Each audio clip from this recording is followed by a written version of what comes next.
Board university మంచి భవిష్యత్తు కోసం తెలుగు విద్యార్థులు ఇష్టపడే యూనివర్సిటీ. ఈ మైండ్ సెట్ ఉంటే కూడబెట్టుకోవాలనే మైండ్ సెట్ ఉంటే ఈ ఫాలోవర్స్ తోటి కోట్లు చంపేయచ్చు. అవును అంటే మోర్ ఓవర్ ఏంటంటే చాలా చోట్ల వింటూ ఉంటాం కదా, చెమట వచ్చి సంపాదించాను ఇలాంటి డైలాగులు సినిమాల్లో. మీరు చెమటతో పాటు మజిల్స్ కరిగించి మరీ సంపాదిస్తున్నారు. బట్ యాక్సిడెంట్ ఇలాంటివి చిన్న చిన్న చూసాం. అంటే మీకు ఏదైనా ఫ్రాక్చర్ అయినా ఇలాంటిదైనా ఈవెన్ ఎక్కువ తొక్కితే ఇక్కడ అరిగిపోయే ప్రమాదం ఉందని కూడా వింటూ ఉంటాం. సో ఇలాంటివన్నీ చూస్తున్నప్పుడు ఎప్పుడైనా డిమోటివేషన్ కొంచెం లో ఫీల్ అయ్యి వదిలేద్దాం ఆగిపోదాం ఎంతకాలం ఇలా అని ఎప్పుడు అనిపించలేదా? ఒక క్వశ్చన్, మీకు ఒకవేళ మీకు ఇష్టమైన వ్యక్తితోటి మీరు ఉన్నప్పుడు చాలా హ్యాపీగా ఫీల్ అవుతారు, అంతే కదా? అంతే. సో వాళ్ళ కోసం వెయిట్ చేస్తున్నప్పుడు ఆ క్షణం చాలా గంటలా గడిచిపోతూ ఉంటుంది కదా. సో నేనేంటంటే నా ఇష్టమైన వ్యక్తితోటి ఉన్నా అన్నట్టు ట్రావెల్ లైక్ సైకిల్ తోటి ఎప్పుడైతే నేను రైడ్ చేసుకుంటూ వెళ్తానో అందరు కొత్త వాళ్ళే కదా, అండ్ అది నా మనసుకి చాలా ఆహ్లాదాన్ని ఇస్తుంది. ఓకే, ఏమనుకుంటా అంటే ఈ క్షణం ఇప్పటితో అయిపోతుంది. ఒకవేళ అలాంటి సిచ్యువేషన్ వచ్చినప్పుడు ఈ క్షణం ఇప్పటితో అయిపోద్ది, ముందుకు వెళ్ళిపోతాం. ఎట్లాగో నువ్వే ముందుకు వెళ్ళిపోతావు, నువ్వే తొక్కాలి, నువ్వు ఏం ఆలోచనలు చేసుకున్నా నువ్వు ఏం చేసుకున్నా నువ్వు చేసేది ఏం లేదు, మధ్యలో నేను ఎట్లాగో ఆపనని నా మైండ్కి ముందే సర్ది చెప్పుకున్నా. ఫస్ట్ ఆఫ్ ఆల్ ఏంటంటే మన మైండ్కి మనం సర్ది చెప్పుకోవాలి. సర్ది చెప్పుకున్నాం అనుకోండి ఈజీగా మనం చేసేయగలుగుతాం. అలా ఎప్పుడు కూడా నేను ఆపేయాలి అని చెప్పేసి అనిపించలేదు. ఎందుకంటే నాకు ఇష్టమైన ఈ ప్రొఫెషన్. ఇప్పుడు మీరున్నారు ఇక్కడ కూర్చున్నారు, కొత్త కొత్త వ్యక్తులను కలుస్తున్నారు, ఇంటర్వ్యూ చేస్తారు, వాళ్ళ గురించి తెలుసుకుంటారు, ఇంటరాక్ట్ అవుతుంది, ఫ్రెండ్స్ అవుతారు, తర్వాత యూజ్ అవుతుంది, ఇవన్నీ ఉంటాయి. లేదు మీరు రోజు ఇక్కడే కూర్చొని ఒకటే వ్యక్తితోటి రోజు మాట్లాడాలి అని అంటే మీకు ఎంత చిరాకు లేస్తుంది. అంటే కొత్త వాళ్ళు మారుతా అంటే మీకు ఎగ్జైటింగ్ ఉంటుంది, ఎట్లయితే ఉంటుందో సేమ్ అలానే కొత్త ప్లేస్, కొత్త కంట్రీ అండ్ కొత్త పీపుల్ చాలా ఎగ్జైటింగ్ ఉంటుంది. ఒక్కొక్క బ్యూటీ నేచర్ ఎంత బ్యూటిఫుల్గా ఉంటుంది.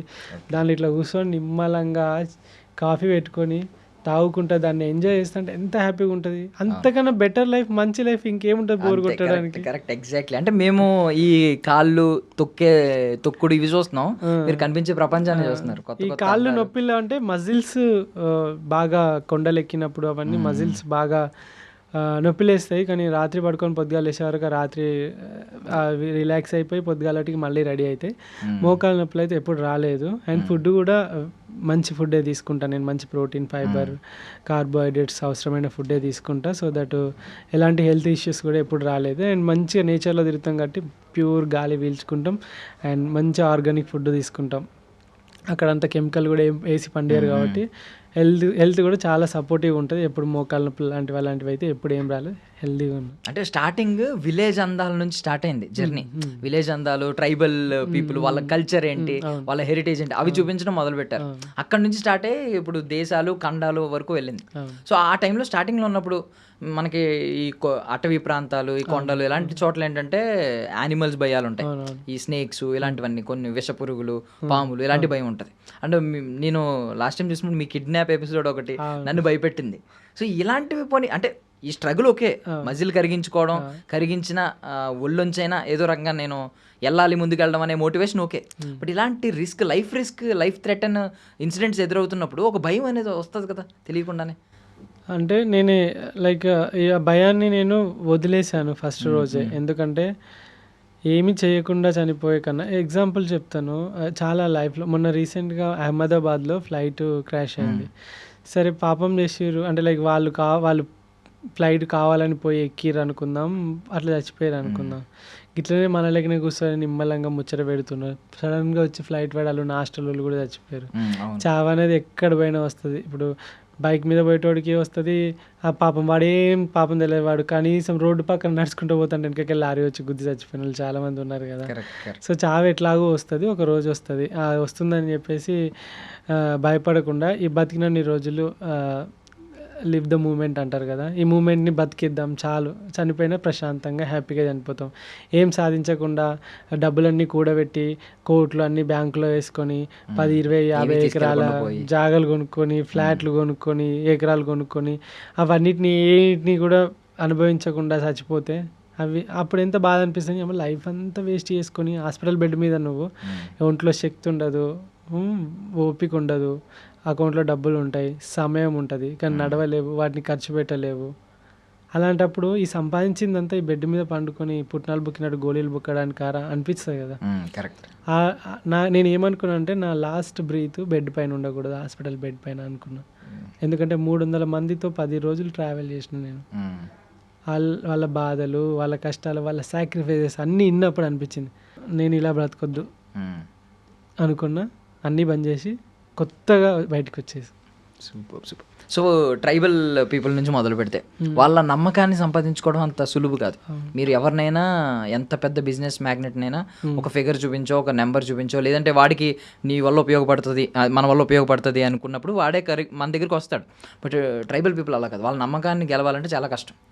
ఊరికే నమ్మరు కదా ఎవరు పడితే వాళ్ళని వచ్చి. మీరు ఎలాగా అంటే వాళ్ళని ట్యాకిల్ చేయడం అనేది ఒక టాస్క్. స్టార్టింగ్ ఎలాగా అంటే నేను అక్కడికి ఎలా రీచ్ అవుతాను, సైకిల్ పైన రీచ్ అవుతాను. ఎప్పుడైతే సైకిల్ పైన రీచ్ అవుతానో వాళ్ళు ఆ సైకిల్ చూస్తారు. ఫస్ట్ ఏంటంటే నేను ఒక మంచిగా షర్టు, ప్యాంటు, టీషర్ట్ వేసుకొని వాళ్ళ దగ్గరికి వెళ్ళిపోయినా అనుకోండి, ఒక మనిషిలాగా చూస్తారు. అంటే వీడు ఎవడో అన్నట్టు చూస్తారు. వాళ్ళకి ఏంటంటే ఒక క్యూరియాసిటీ వస్తుంది. నేను సైకిల్ పైన ఎవడు వీడు, సైకిల్ ఏంది, ఇట్లా సైకిల్ మీద ఏడుకొచ్చిండు, స్కిన్ చూస్తే వేరే కలర్ ఉంది, వాళ్ళది ఒక స్కిన్ మనది స్కిన్ అట్లా ఉంటుంది, ఎక్కడ ఇదేంది, ఇదంతా ఏందని చూస్తారు. ఫస్ట్ వాళ్ళే వస్తారు మన దగ్గరికి.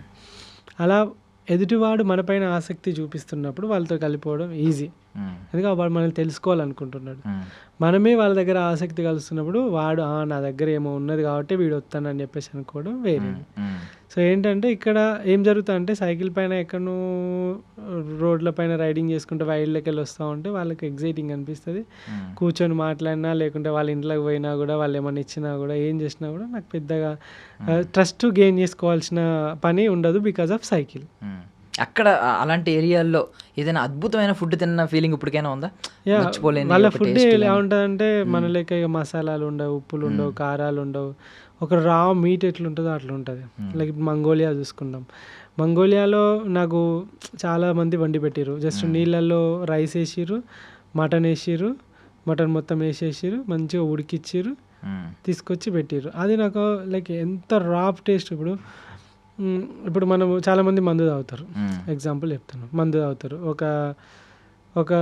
ఒక వోడ్కా అనుకుందాం, దానికి ఒక టేస్ట్ ఉంటుంది, దానికి ఒక ఫ్లేవర్ ఉంటుంది, వాడు తయారు చేసి అక్కడ పెడతాడు. నువ్వు పోయినవు, దానిలో థమ్స్అప్ పోసినావు, కోకోకోలా పోసినావు, మొత్తం దాని టేస్ట్ అంతా తీయగా చేసుకొని తాగినావు. అంటే నువ్వు టేస్ట్ని చంపేసి వేరే టేస్ట్, అదే థమ్స్అప్, కోకోకోలా తాగినట్టే ఉంటుంది కదా. సో ఇక్కడ ఏంటంటే రా మీట్ అంటే పచ్చిది కాదు, వండిందే, కానీ దాని ఫ్లేవర్, దాని tender and the food authentic food. అంటే వాళ్ళు ఎందుకురా అట్లా తింటారు అని అంటే వాళ్ళకి మసాలాలు అవి దొరకక కాదు, అలాంటి ఫుడ్ తింటేనే అక్కడ సర్వైవ్ కాగలుగుతారు కాబట్టి ఆ ఫుడ్ తింటారు వాళ్ళు. అండ్ మనం కూడా చూడొచ్చు కదా, ఒక 100 సంవత్సరాల క్రితం మన యాన్సెస్టర్స్ ఎట్లున్నారు, ఇలానే బతుకుంటారు కదా. ఆదిమానవుడు ఎట్లా బతికిండు, ఇలానే బతుకుంటారు కదా. అలాంటి లైఫ్ని మనకైతే టైం మిషన్ అయితే లేదు వెనక పోవడానికి, కానీ టైం మిషన్ లేకున్నా కంట్రీ దాటితే ఇలాంటి వాళ్ళు చాలామంది ఉన్నారు, ఇంకా అలానే బతికే వాళ్ళు చాలామంది ఉన్నారు. వాళ్ళందరిని చూసినప్పుడు అనిపిస్తుంది ఓకే నేను ఇలా కూడా బ్రతకొచ్చు. ఒకవేళ ఏం దొరకనప్పుడు ఇప్పుడు మన అమ్మ అంటది, అరే కరివేపాకు లేదురా తీసుకురా పోరా అంటే కూర ఏం బాగోదు అని అంటారు, మసాలా అయిపోయింది వేయకుంటే ఏం బాగోదు అని అంటారు కదా, నూనె లేకుంటే కూర ఎట్లా వండుతారు అని అంటారు, రైట్. సో ఇక్కడ ఉన్న సిచ్యువేషన్స్లో ఇవన్నీ లేకుండా తినొచ్చు, ఎలా అయినా బ్రతకొచ్చు, బతకాలనుకుంటే ఎలాగైనా బ్రతకొచ్చు అని అంటారు కదా. ఎలాగైనా బ్రతకొచ్చు, కడుపు నాలుకకు రుచిగానే ఉండాలని అవసరం లేదు. కడుపు నిండి అది శక్తిని ఇస్తుందంటే అది ఎలా ఉన్నా పర్లేదు. నా నాలుక రుచి మర్చిపోయింది. ఎందుకంటే లైక్ వేరే కంట్రీస్లో ఉప్పు, కారాలు, మసాలాలు దొరకవు, పచ్చళ్ళు ఇవన్నీ దొరకవు. అన్ని డిఫరెంట్ ఫుడ్లు, డిఫరెంట్ కల్చర్లు.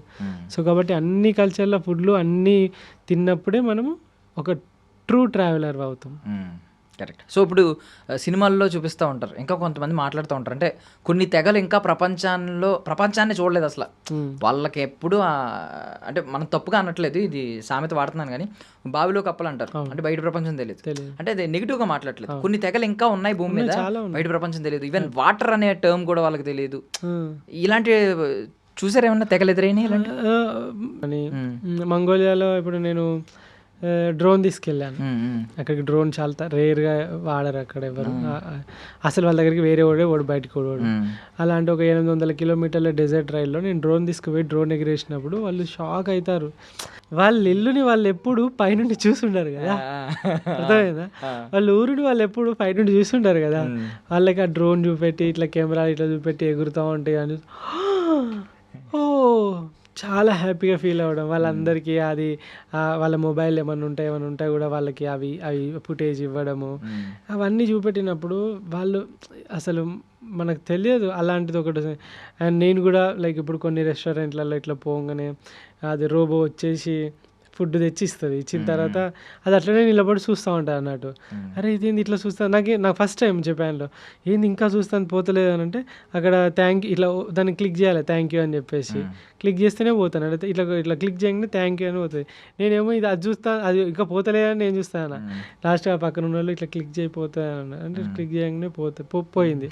సో లైక్ ఇవన్నీ different kind of experiences. Like టెక్నాలజీతో పోల్చుకున్నా లేకుంటే మొత్తం వెనుక టెక్నాలజీ లేకుండా ఇండియా ఒక 100 సంవత్సరాల క్రితం ఎట్లుందో మంగోలియా అట్లా ఉండేది అన్నట్టు. ఏం కంబోడియా కూడా కొంచెం అంత డెవలప్డ్ కాదు, అది కూడా కొంచెం వెనకాల ఉన్న కంట్రీయే.